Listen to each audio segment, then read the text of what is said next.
Hello, everyone, and welcome again to another Teacher Joseph podcast. Well, today's expression, pushing the boat out, or to push the boat out, means when you spend more money than usual. So, for example, you can say, well, this weekend I'm going to push the boat out and go to a nice restaurant. Or you could say, for example, oh, it's Christmas time, or whatever celebration you have, I'm going to push the boat out and buy some extra gifts. It means when you spend extra money and you do something lavish to perhaps be kind to yourself. And we always refer to that as pushing the boat out. Now, as you know, we are an island, so a lot of our idioms and expressions are all about the sea, water, boats. We had one the other day, didn't we? About the whole 9 yards, which was referring to shipping. So to push the boat out means to do something lavish, something expensive, either for yourself or someone else. Another example might be, oh, this weekend I'm going to push the boat out and go on a little trip somewhere. And when you say push the boat out, nobody thinks that you have a boat, unless perhaps a non-native speaker might think that. But everyone knows that expression means to spend a little bit extra. Speaking of boats, here where I am right now in southwest Scotland, there used to be a massive shipping industry, and it employed many people on the west coast of Scotland, on the River Clyde. They used to make and build boats. Well, that's long gone. I think that finished in the 70s and the 80s. But on some parts of the river, you can still see the old machinery, and you can still see the hooks on the banks of the river. The banks of the river simply means the side of the river. So it's very interesting. And it's the same when you go to the coast. You can see where the ferries used to come in and out, because we used to have ferry ports. You could travel by boat, over to Ireland and different places.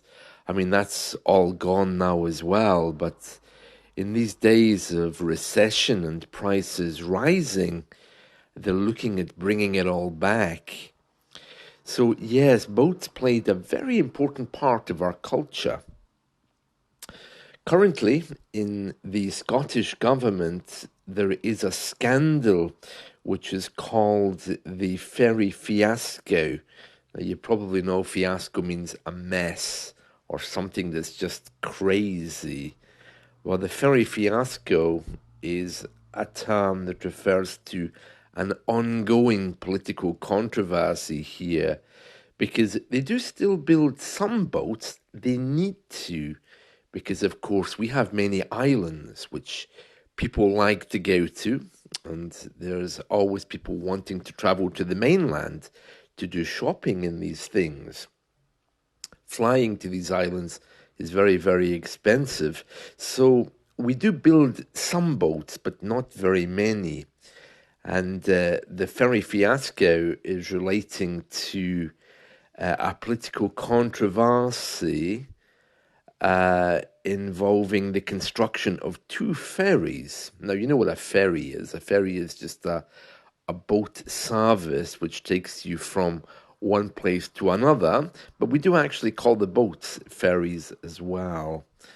There's been all kinds of questions asked about how the contract was awarded, because it looks like one of the companies involved had preferential treatment, and they're busy investigating that. These political scandals can go on for years, while they get investigated. So that's our ferry fiasco. But on a lighter note, I see that.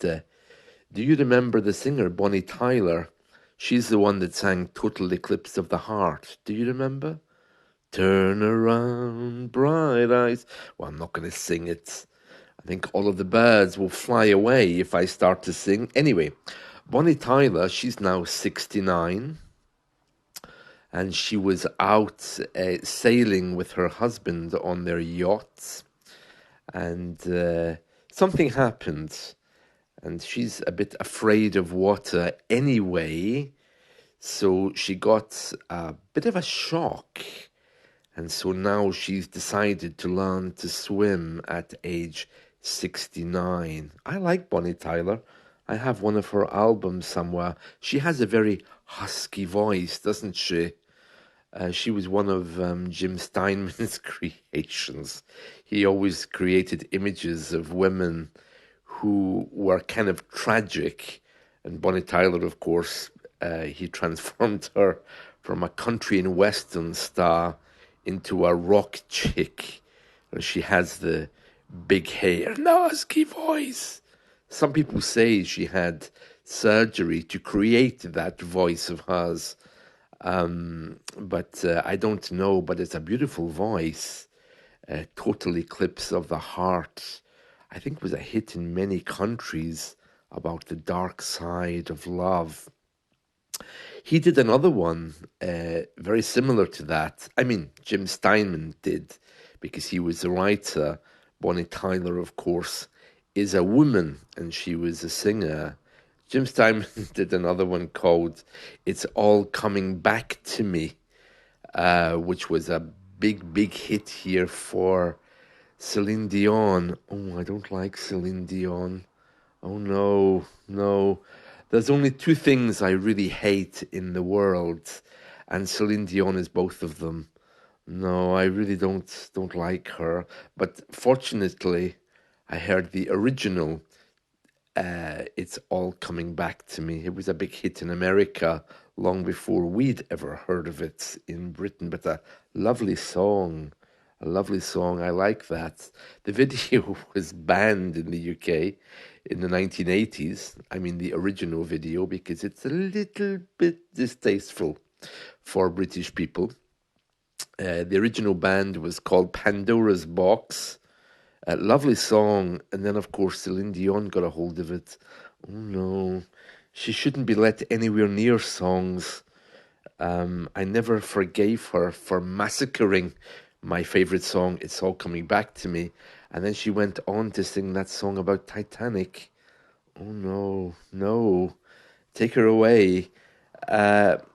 Speaking of boats, though, one of my favorite movies about boats was the Poseidon Adventure. Do you remember that one?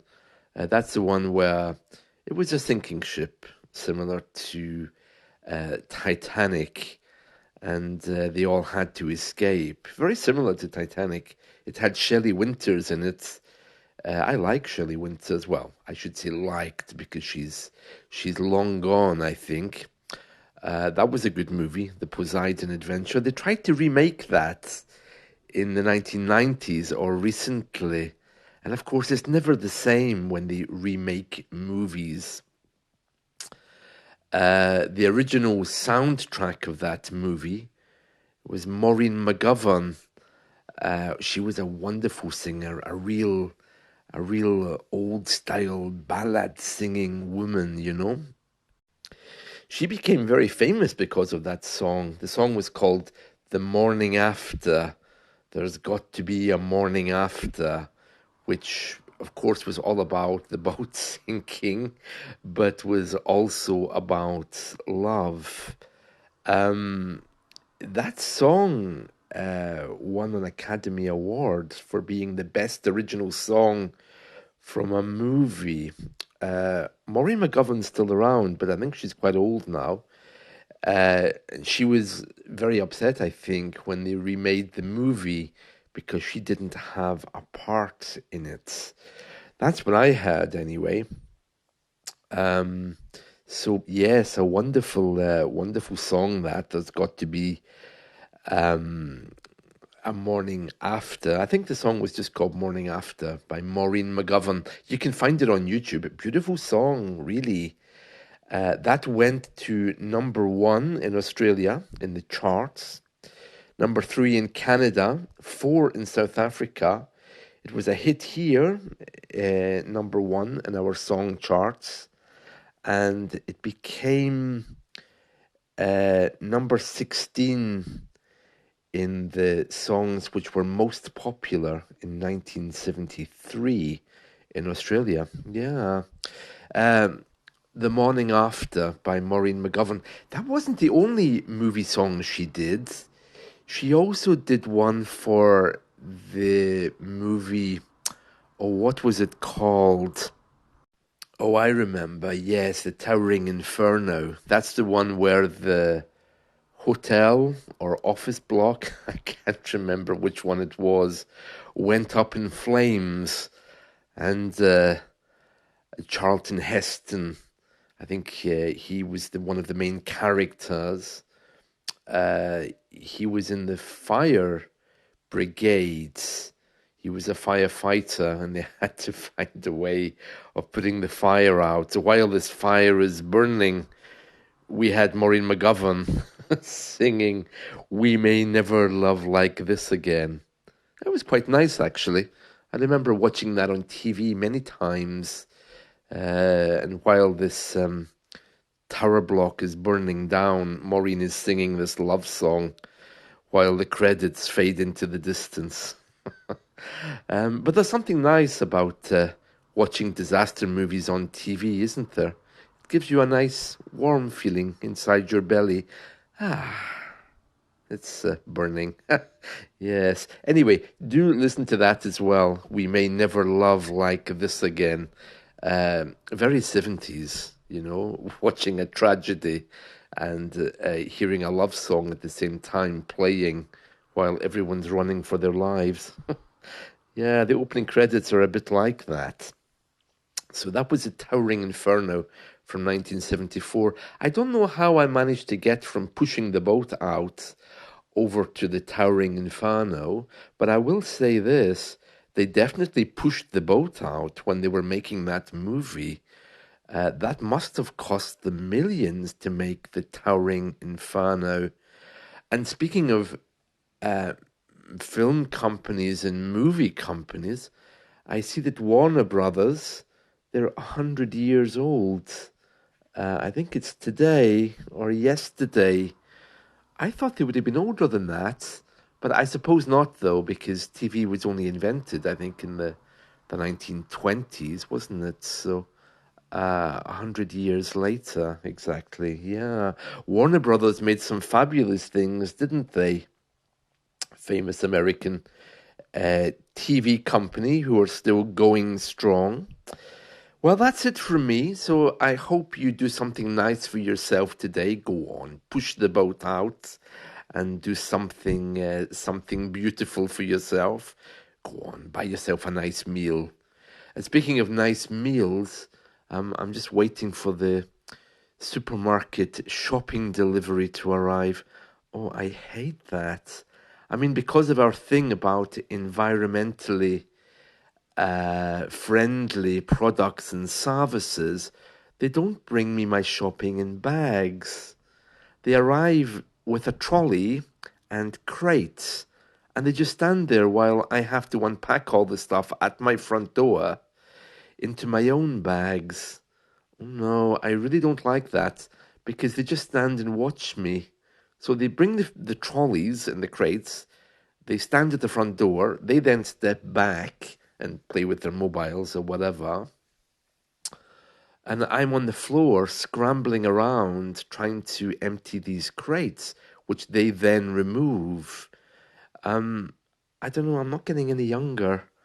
I don't know how they do it. And the worst feeling about it is that there's some kind of imbalance of power because they're standing up, I'm on the floor, it just doesn't seem right because I'm supposed to be the customer, you know?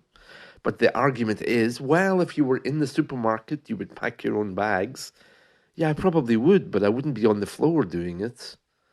And of course, because of COVID, that's the perfect excuse, isn't it? Oh, we can't help. No, no, we can't touch your shopping. Well, you touched it when you were bringing it in or putting it into the crates. Yeah, yeah. Anyway, so that's my complaint of the day. So I hope you've enjoyed this podcast. And if you did get the chance, do listen to those songs. Maureen McGovern, especially. The morning after, we may never love like this again, while the tower block is falling down. And what else? Yes, Bonnie Tyler, of course, Total Eclipse of the Heart. Don't listen to Celine Dion. No, please don't. But the original of that song, It's All Coming Back to Me, was done by Pandora's Box. The singer was Elaine Caswell. Uh, yeah, Jim Steinman was a crazy music producer who sadly died last year or the year before. And he always employed women with big hair styles who looked tragic. He had them running around old empty buildings. I think the Celine Dion video wasn't that bad. It's just her voice that upsets me. Okay, that's it from me. So catch you all again soon. See you. Bye.